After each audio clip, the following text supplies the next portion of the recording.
promised me this. And I see a little bit of movement here and there. They don't happen in like a boom, everything just pops out at once. Why? Because you can't handle it. You would not have the ability to handle it. Hi, family. Welcome to another Truth and Love devotional. My name is Ludie, and I pray that you have had an amazing week. Happy Friday. You made it because this should go out on Friday. Yeah, but y'all know how I do. So today we are looking at Deuteronomy 7. We are looking at verse, hello, 22, right? Okay, yeah, 22.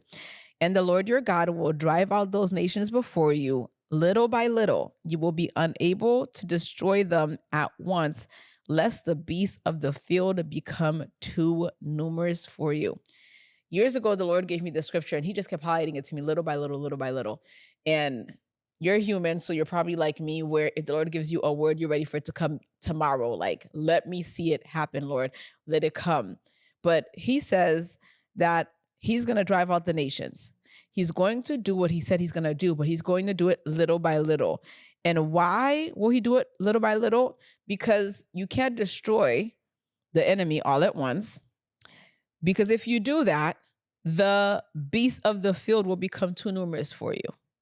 And so in his mercy, because you can't manage the full weight of the blessing, like, and not that you're not too smart to do it, not that you don't have enough wisdom to do it. No, like it is impossible for you to take over it all at one time. He is allowing you to grow in capacity. He's allowing you to grow in wisdom and in strategy. And he's blessing you little by little.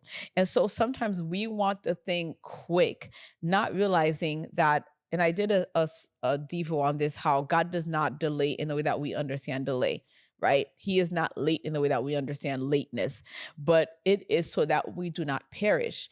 And this is what the scripture is talking about. And so there might be things that you're like, okay, God promised me this. And I see a little bit of movement here and there, but like I haven't seen like the big thing, like I know he said he's going to do it and it's been years and I haven't seen it. God gave me this scripture maybe like 2014, 2015. We're now in 2025. And yet it's like I'm still living in this little by little, that I see line upon line, precept upon precept, like things are happening, but they don't happen in like a boom, everything just pops out at once. Why? Because you can't handle it. You would not have the ability to handle it, right? And so you see people, if your business grows too quickly, it actually will work against you, because if you don't have the proper systems and protocols in place, it will destroy you. And so even when you're starting small, think big, plan big. And even in this scripture, how he was talking about nations, right?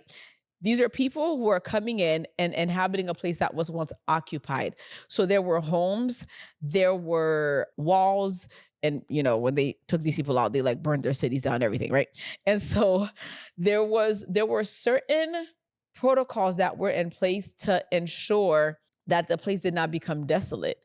And so if at one time everybody got wiped out, one, they weren't big enough to inhabit the entire land. There wasn't enough people to do it. They didn't know how to work the land. They didn't have the knowledge of working that kind of land. They didn't know the terrain.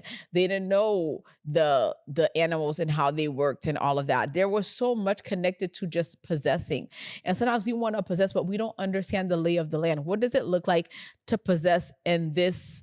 What's what I'm looking for? Like if you were a teacher and God is calling you into business, he may not allow you to make $1 million the first year, like from 0 to 1 million. You might make, 100,000 the first year, which is still great. And then why? Because it's a different terrain. You're learning something different. And if he allowed it to get too big, too quick, it could overwhelm you. And if you need to learn, how do you scale a business? How do you reinvest back into yourself, right? How do you create a payroll? How do you pay people? How do you know the right people to hire? There's all these things that go into possessing that we don't think about, and we just want to possess. And so even when it came to preparation for marriage, there was a lot that God did in me little by little. And even now in marriage, he's still doing, right? Because Before I got with Luis, God was dealing with my identity. He was dealing with my self-esteem. He was dealing with the different things that people had put on me that I didn't realize, how I viewed myself, my worth. Those were the things he was dealing with, right? And then he started having me, once he dealt with me, all right, now start praying for your husband, praying for this and this and this and this for him, because I didn't know Luis was out for the streets. You already know our testimony. When I was praying and fasting and on my face, he was in the streets living his life. Okay. But to God be the glory. Those prayers worked and pulled him out into the will of the Lord. Here we are now. And so it was a line upon line, precept upon precept. And now when we got into marriage, God was like, okay, I need for you to deal with all the generational curses and all the generational cycles. And you need to deal with this anti-marriage spirit. You need to deal with this spirit of adultery that's been in your bloodline. You need to deal with this spirit of cancer, this spirit of sickness. Oh yeah, here's this. I'm like, oh, okay. But if God had at the beginning just said, hey, Ludie, here's all of this land I need for you to possess, I would have been overwhelmed. I would have been tired. I would have been like, how is this ever going to happen?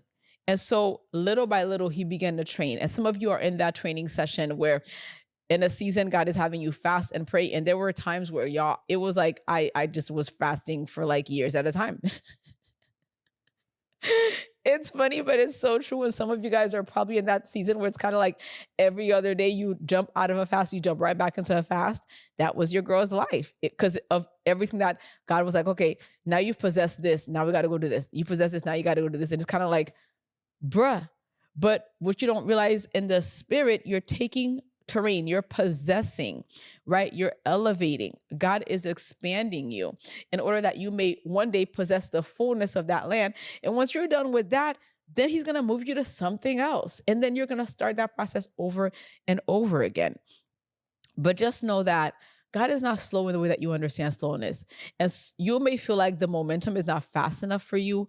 There's so much that you want. And it's like, okay, I've been praying for a husband. Why isn't he here? I've been praying for a wife. Why isn't she here? Have you dealt with yourself? Have you dealt with your family issues? Have you dealt with your identity? Because if you're trying to get in a relationship from your false identity, you will create a false relationship. And then once deliverance comes, your eyes will be open and it'll be like, oh snap, who did I marry? Now you're going to be praying and fasting again to pull them to your level. Avoid all that. Get healed first. Walk with the Lord first, fully and completely. And during the reveal fast, we covered a lot. It was 21 days of prayer and fasting. And I think during one of those days, we went and because everyone had to do the bloodlines teachings by Apostle EC. And so we went through and looked at our bloodlines, looked at our families, looked at our generations, and wrote down all the things that we've noticed that we need to deal with. Because let me tell y'all something, anti-marriage spirits are a thing. And even in Luis and I's marriage, it was something that we had to deal with. And God knew when I was single, I did not have the wisdom enough to know how to deal with it properly. And some of you right now, you're probably at a higher level in your singleness than I was back in 2015, 2014, when God began me on this journey of learning. Deal with it. Be honest. Where are the divorces? Where are the single parent issues? Where is the infighting? Where's the greed?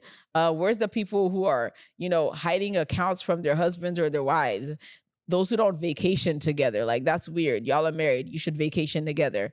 Where are the things that is not of God and dysfunction in your family? Deal with those. Once you're done with that, then God will be like, okay, this is the next thing to deal with. Because a lot of us have not dealt with ourselves. We want what we want, but we're not dealing with the things in us or around us that are hindering us from getting to the thing. Little by little.